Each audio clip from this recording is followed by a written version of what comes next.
नमस्कार मित्रों, आप सभी का स्वागत है हमारे YouTube चैनल संस्कृत हिंदी प्रवाह में। आज हम लोग UGC नेट संस्कृत कोड 25 के पाठ्यक्रम को देखेंगे। आइए देखते हैं। इसमें इकाई प्रथम में है वैदिक साहित्य। वैदिक साहित्य का सामान्य परिचय। वेदों का काल। मैक्स मूलर, ए बेबर, जैकोबी, बाल गंगाधर तिलक, एम विंटरनिट्ज। भारतीय परंपरागत विचार। इनके कौन कौन से विचार हैं, इन्होंने वेदों के काल को कब से कब तक माना है, इन सब विषयों पे प्रश्न पूछे जाते हैं। फिर दूसरा है संहिता साहित्य। संहिता साहित्य में वेदों, कितने प्रकार के वेद हैं, वेदों के उपवेद कौन से हैं, वेदों के आरण्यक ग्रंथ, ब्राह्मण ग्रंथ, कल्पसूत्र, श्रौत सूत्र इत्यादि उपनिषदों के विषय में पूछा जाता है। फिर अगला है संवाद सूक्त। संवाद सूक्त में पुरुरवा, उर्वशी, यम यमी, शर्मापणी, विश्वामित्र नदी, फिर ब्राह्मण साहित्य, आरण्यक साहित्य और वेदांग। इसके पश्चात इकाई द्वितीय में है वैदिक साहित्य का विशिष्ट अध्ययन। इसमें निम्नलिखित सूक्तों का अध्ययन पूछा जाता है, जिसमें अग्नि सूक्त इसमें पूछ लिया जाता है। अग्नि सूक्त के ऋषि कौन है, देवता कौन है, इसमें कितने मंत्र हैं, जो मंत्र हैं वो किस छंद में हैं, इत्यादि विषय पूछे जाते हैं। फिर वरुण, सूर्य, इंद्र, उषस, पर्जन्य, अक्ष, ज्ञान पुरुष, हिरण्यगर्भ, वाकनासदीय इत्यादि। अगला है शिव संकल्प शुक्ल यजुर्वेद। शुक्ल यजुर्वेद के अंतर्गत शिव संकल्प अध्याय 34 1 से लेकर 6 मंत्र। फिर प्रजापति अध्याय 23 1 से 5 मंत्र। फिर राष्ट्राभिवर्धन 1.29 यथर्वेद से है। फिर काल सूक्त, फिर पृथ्वी सूक्त। इसके पश्चात ब्राह्मण साहित्य। ब्राह्मण साहित्य के अंतर्गत प्रतिपाद्य विषय। ब्राह्मण साहित्य का प्रतिपाद्य विषय क्या है? विधि एवं उसके प्रकार, अग्निहोत्र, अग्निष्टोम, 10 पूर्णमास यज्ञ, पंचमहा यज्ञ आख्यान, सुनह सेप आख्यान है। उपनिषद साहित्य के अंतर्गत निम्नलिखित उपनिषदों की विषय वस्तु तथा प्रमुख अवधारणाओं का अध्ययन। ईश, कठकेन, बृहदारण्यक, तैत्तिरीय, श्वेता, श्वेतरोपनिषद। फिर अगला है वैदिक व्याकरण, निरुक्त एवं वैदिक व्याख्या पद्धति।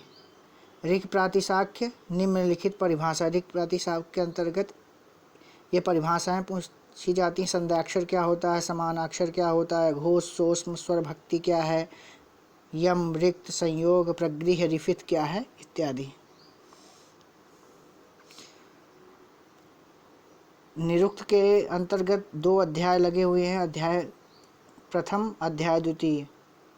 इसमें प्रश्न पूछे जाते हैं। 4 पद कौन कौन से हैं? नाम विचार, आख्यात विचार, उपसर्गों का अर्थ, निपात की कोटियाँ, निरुक्त का प्रयोजन क्या है, निर्वचन के सिद्धांत कौन कौन से हैं, निम्नलिखित शब्दों की व्युत्पत्ति, आचार्य, वीर, हृद, गो, समुद्र, वृत्त, आदित्य, उषस, मेघ, वाक, उदक, नदी, अश्व, अग्नि, जात, वेदस्य, वैश्वानर, निघंटु।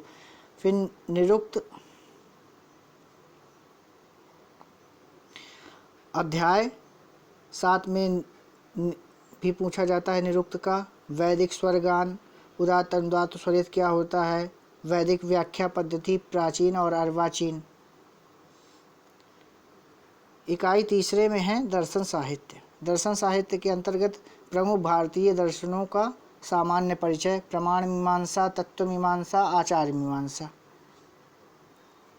चारवाक, बौद्ध, जैन, बौद्ध न्याय, सांख्य, योग न्याय, वैशेषिक मीमांसा दर्शन में।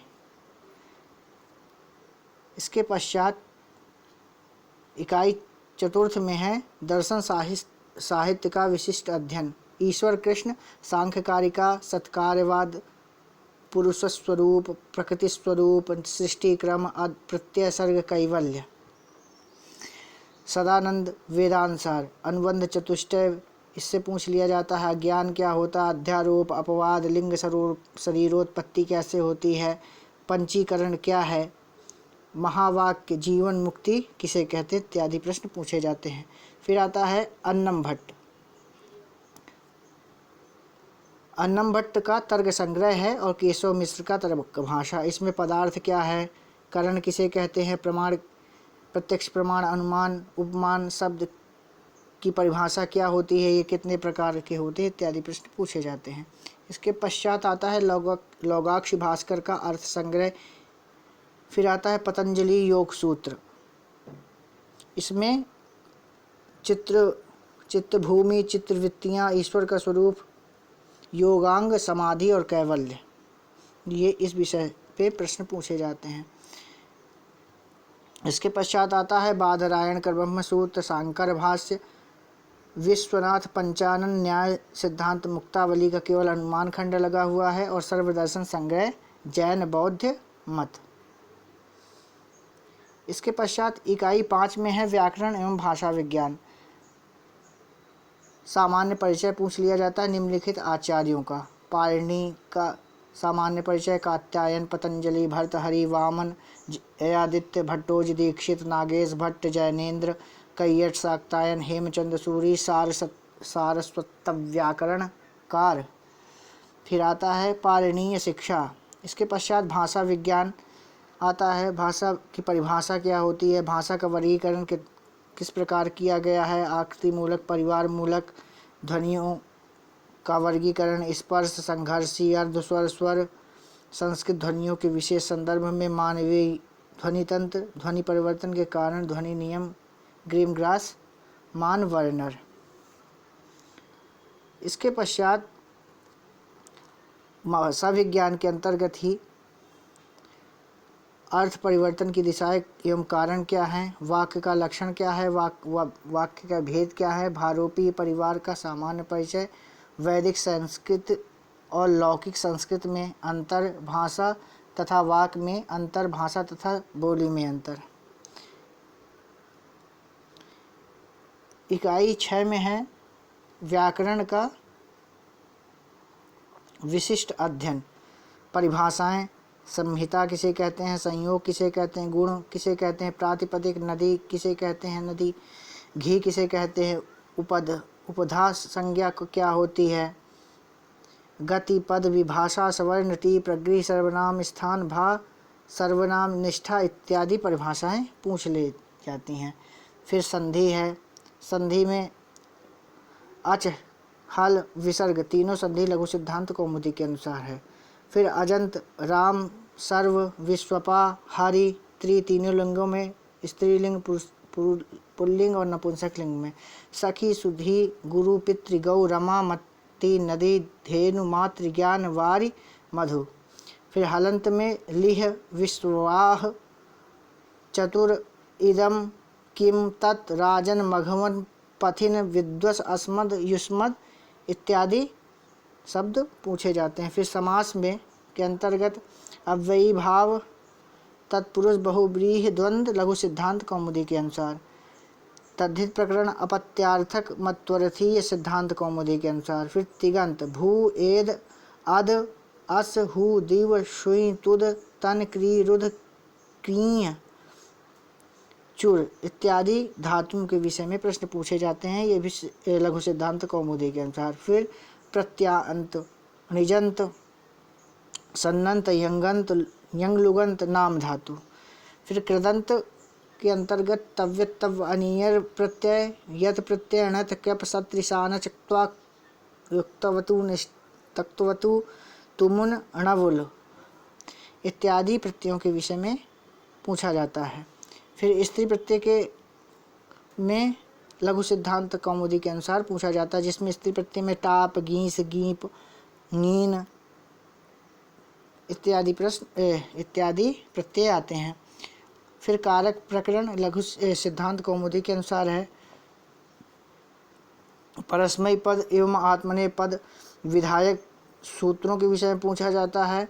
महाभाष्य प्रथम पस्पसायनिक लगा हुआ है, जिसमें शब्द की परिभाषा, शब्द एवं अर्थ का संबंध, व्याकरण अध्ययन के उद्देश्य या प्रयोजन, व्याकरण की परिभाषा क्या है, साधु शब्द के प्रयोग का परिणाम, व्याकरण पद्धति।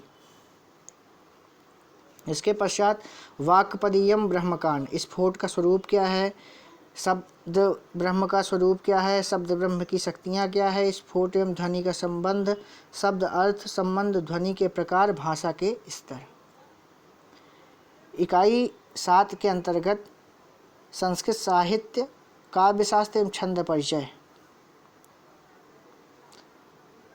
निम्नलिखित का सामान्य परिचय।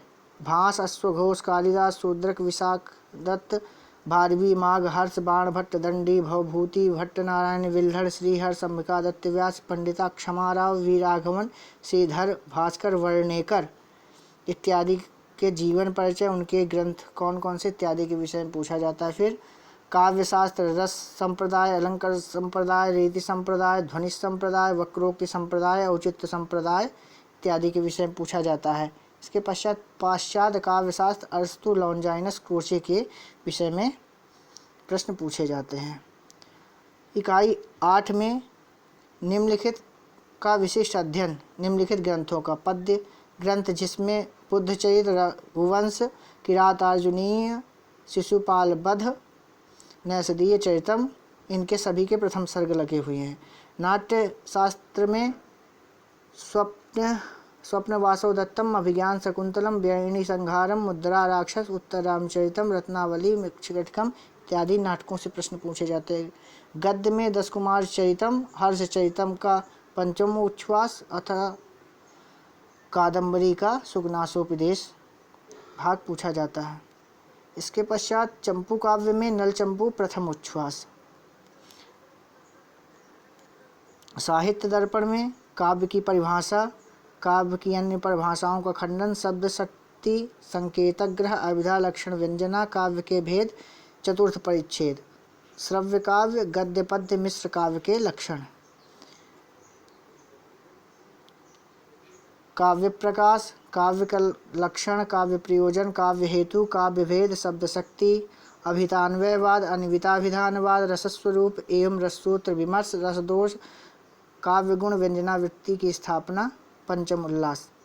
फिर अलंकारों में वक्रोक्ति, अनुप्रास, यमक, श्लेष, उपमा, रूपक, उत्प्रेक्षा, समासोक्ति, अपन्युति, निदर्शना, अर्थांतरन्यास, दृष्टांत, विभावना, विशेषोक्ति, स्वभावोक्ति, विरोधाभास, संकर, संश्लिष्ट इत्यादि अलंकारों के विषय में पूछा जाता है। फिर आता है ध्वन्यालोक, प्रथम उद्योत लगा हुआ है, ये काव्यशास्त्र हैं। फिर वक्रोक्ति जीवितम प्रथम उन्मेष, भरत का नाट्यशास्त्र, द्वितीय एवं षष्ठ अध्याय, 10 रूपक प्रथम तथा तृतीय प्रकाश। फिर छंदों का परिचय, छंद कितने प्रकार के होते हैं, शार्दूल, विक्रीडित, वंशस्थ इत्यादि के लक्षण पूछा जाता है। यहाँ दिया भी गया है। आर्या, अनुष्टुप, इंद्र वज्रा, उपेंद्र वज्रा, वसंत तिलका, उपजाति, वंशस्थ, द्रुत, विलंबित, शालिनी, मालिनी, शिखरिणी, मंदाक्रांता, हरिणी। इकाई 9 में है पुराणे इतिहास, धर्मशास्त्र एवं अभिलेख शास्त्र। इसमें निम्नलिखित का सामान्य परिचय। रामायण का सामान्य परिचय, विषय वस्तु, काल, रामायण कालीन समाज परवर्ती ग्रंथों के लिए प्रेरणा स्रोत, साहित्यिक महत्व, रामायण में आख्यान।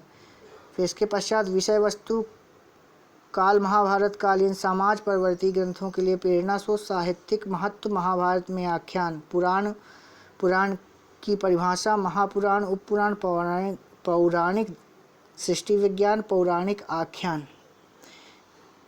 इसके पश्चात प्रमुख स्मृतियों का सामान्य परिचय, याज्ञवल्क्य स्मृति, मनुस्मृति। अर्थशास्त्र का सामान्य परिचय, लिपि, ब्राह्मी लिपि का इतिहास, उत्पत्ति के सिद्धांत, अभिलेख का सामान्य परिचय। अब सबसे अंतिम इकाई है, उनमें क्या क्या पूछा जाता है, तो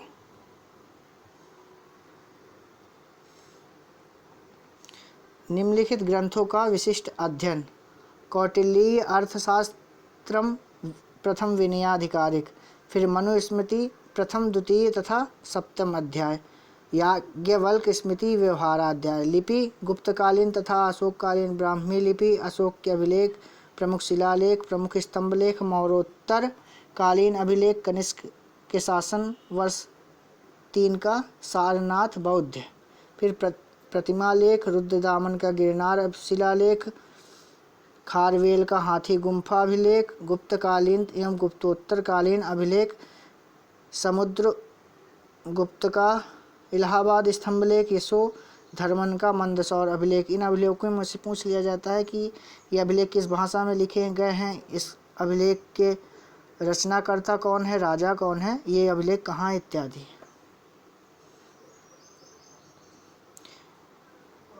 शिलालेख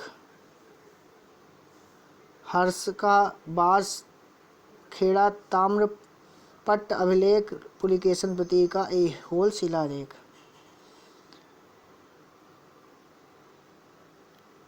धन्यवाद मित्रों, ये था इसका संस्कृत कोट 25 यूजीसी नेट का सिलेबस।